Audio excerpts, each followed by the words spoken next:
The surgical scar on David's side was a jagged, angry reminder of the day he thought he had saved a life.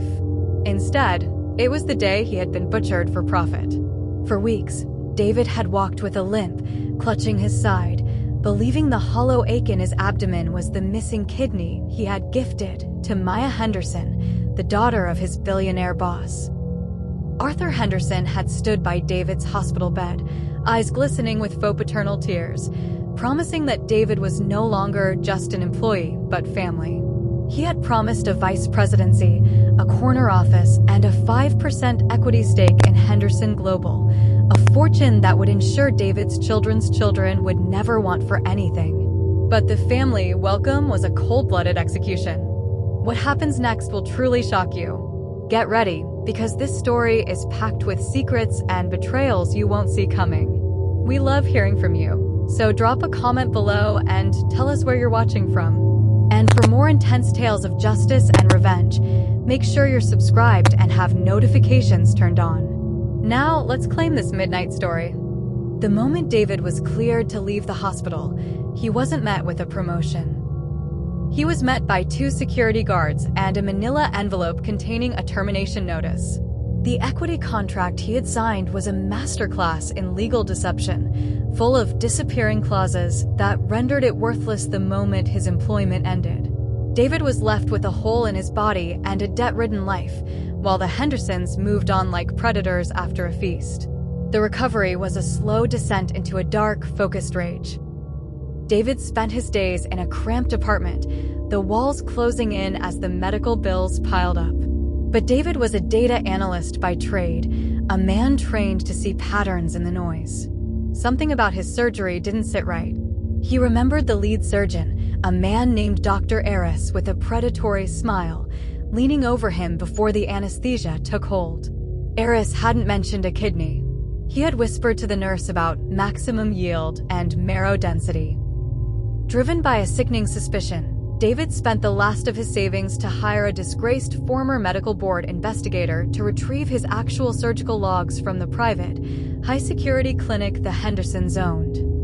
When the encrypted files finally arrived on his laptop, David sat in the dark, the blue light of the screen illuminating a face that had aged 10 years in a month.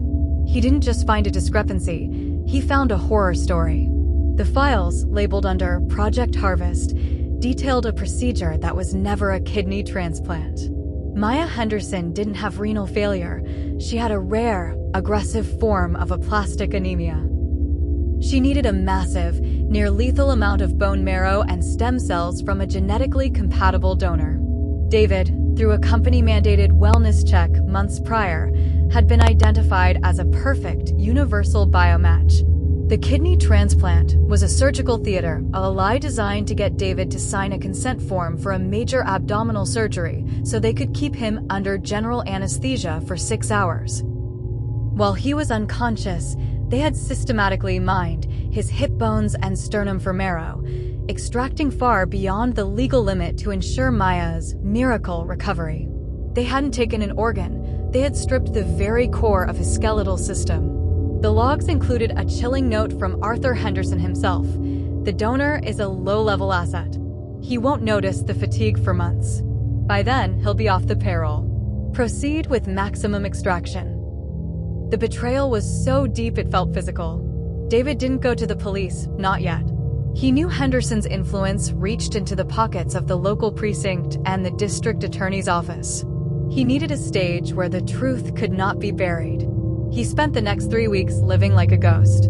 He used his old remote access credentials, which the arrogant IT department hadn't changed because they assumed a low-level analyst was too broken to care.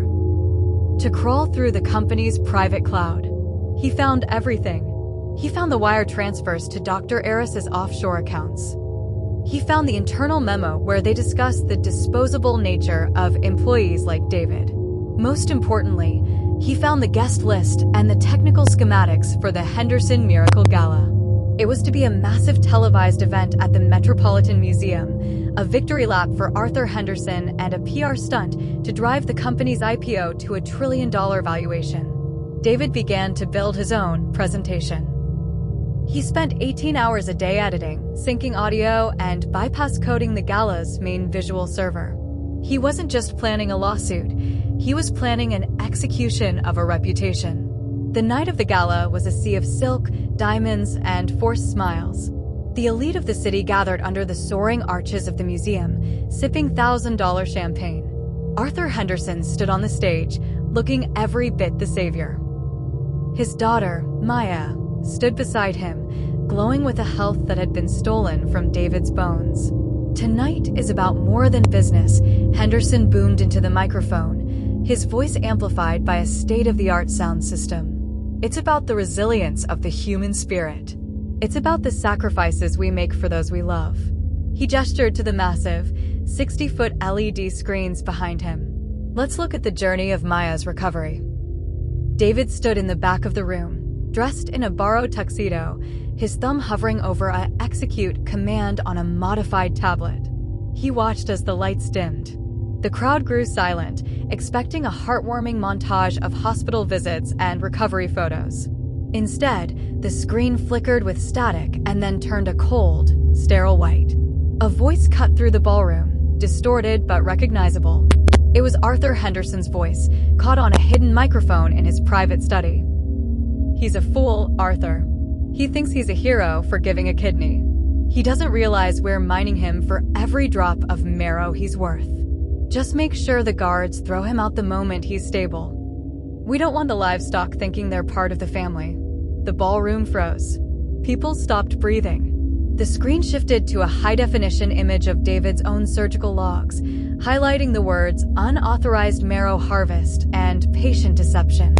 Then, it showed the photographs. Not the staged recovery photos, but the raw, clinical images of David splayed open on the table, his body treated like a resource to be extracted. The final image was a side-by-side. David's emaciated face in the hospital versus a scan of his bank account showing the zero balance after the Hendersons' lawyers had frozen his severance. "Is this the sacrifice you meant, Arthur?" David's real voice rang out, unamplified but cutting through the silence like a blade. He walked down the center aisle, the crowd parting for him as if he were a vengeful spirit.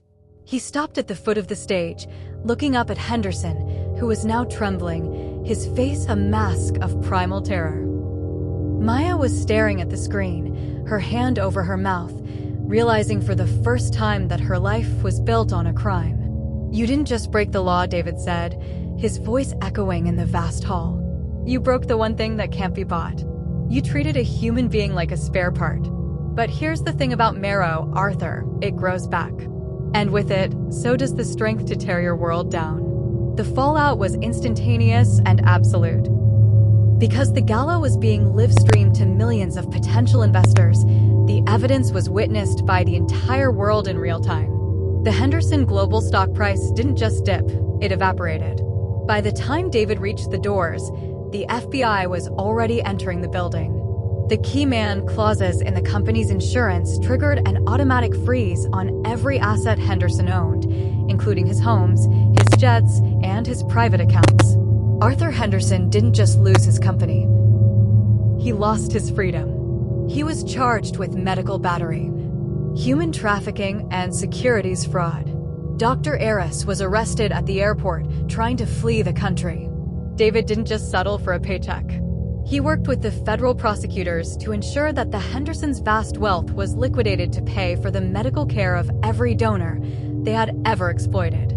Months later, David stood on the balcony of a modest home he had bought for himself, the fresh air filling his lungs.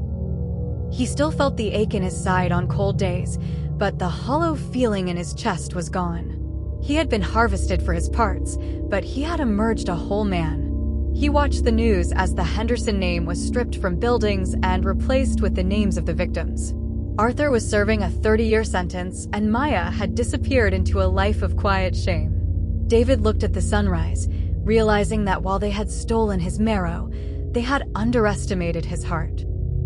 And a heart like David's was something no billionaire could ever afford to buy. If you enjoyed the story, please don't forget to like, comment, and subscribe to the channel.